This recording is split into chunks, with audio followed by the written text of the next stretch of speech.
loi Tchani et Zolbissa. Et c'est vrai que le PPRD n'est pas concerné, mais vous avez quand même de l'expérience. Personnellement, on a eu besoin de la loi Tchani. Merci à lobby, on a répété en plus d'une fois. Pour la loi Tchani, c'est loi qui m'a bêté. Mais c'est ce améliorer. Je crois que il faudrait que tout côté Tatina Mozindo, il y a tout na katikati arbre généalogique. Il y a Motonio surtout et Sengeli lobby à accéder à la fonction de souveraineté.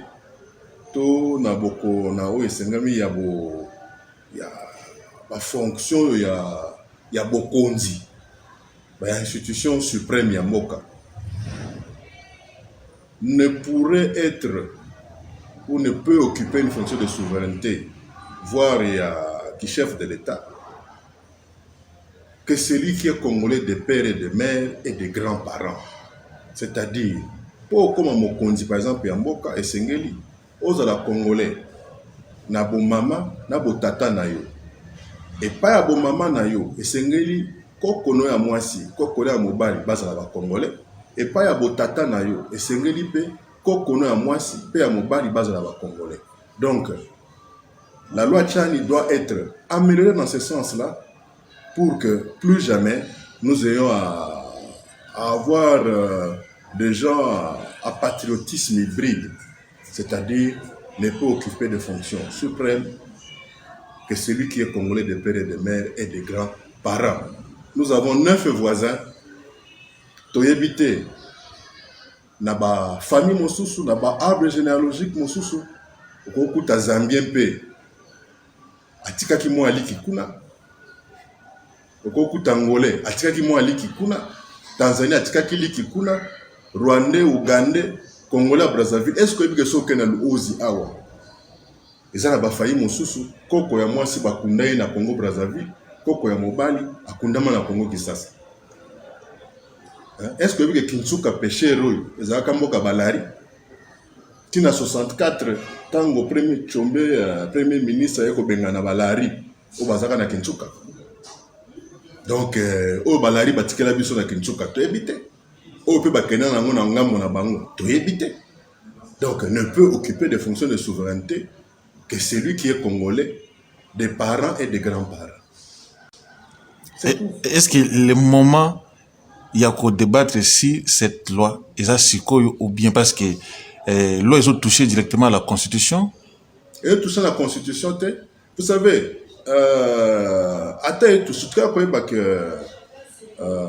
revoir ou réviser, modifier ou changer une constitution, c'est aussi la respecter. Parce qu'il y a un article qui a prévu cela. Est-ce le moment? Mais ça, c'est la question à poser à M. Mbosso et à la bande à l'américain Noël Tchani. Parce qu'on vient de bon, donc Noël Tchani est américain. J'ai vu ça dans article moko au public qui on vient de n'attends pas na yo. Donc yo comment on peut ça fake news. Donc naza na chance ya kozala l'un de fidèles lecteurs ya organe de presse na yo natanga qui est pas na yo. Donc je pense que autant nous ne voulons pas avoir des Rwandais qui se mêlent dans nos affaires intérieures, il faudrait aussi rappeler aux Américains, aux Belges et aux Français qu'on retrouve aussi à l'Assemblée nationale de comprendre qu'il est temps qu'ils puissent d'eux-mêmes partir avant que la loi ne puisse s'occuper d'eux, puisque l'article 10 de la Constitution est plus que clair. La nationalité congolaise est une exclusive et ne peut être détenue concurremment avec aucune autre. Alors, que font ces Français à la Banque centrale? Que font ces Américains, Anglais, Belges à l'Assemblée nationale et au Sénat? D'autres, la présidence de la République.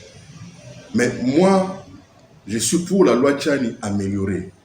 Ne pas occuper des fonctions de souveraineté que la personne qui est congolaise, de père et de mère et de grands-parents. Mais tellement il y a beaucoup de personnes qui sont américains, donc tout le monde qui et j'espère qu'il y a une signe pour nous là très bien arbre généalogique puisque na bas Congo na Congo central mingi to kakao tina lunda nord tina soyo azaka na cousin ozomona mais ye moko pe déjà bazo accusé qui était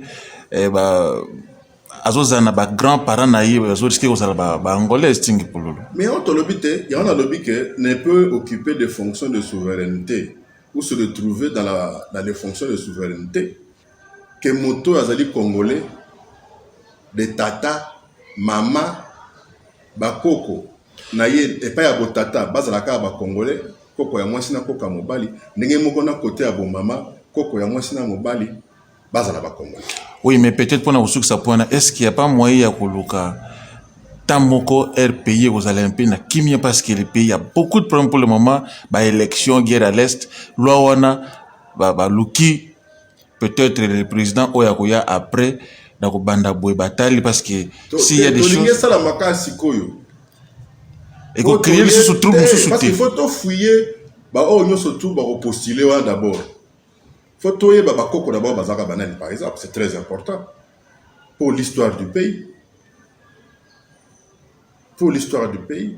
Mais déjà, c'est comme si vous visez aussi le chef de l'État parce qu'il lui-même a dit que son grand-parent ou abouti maman naé aza angolais. Et bon, siko balobi que de père et de mère va viser na. Mais c'est plus le cas Katumbi qui conteste cette loi. Moni que za yo. Si on a za mutaka Katumbi, tena za na congolais. Na linga ka kimia bobote za na mboka. Bao bakeko obiso balobaka bayanke balobaka otumbo lumba ndimaso ozoka nganda diamba ebanaka te bakomi na porto nganda diamba ebanaka na solo bao baluki bor wana abata union sacrée. Alors ces membres sacrés de l'union sacrée, mais conseil na yo c'est comme si ozoli nga po pelisa moto te pa moi tu as déjà copé là peut-être nako bakisaka koni mais ngam na pelisa ki moto te. Merci beaucoup, M. Claude Machal, pour un temps au PCBISO. Merci beaucoup pour la chance au PCBISO.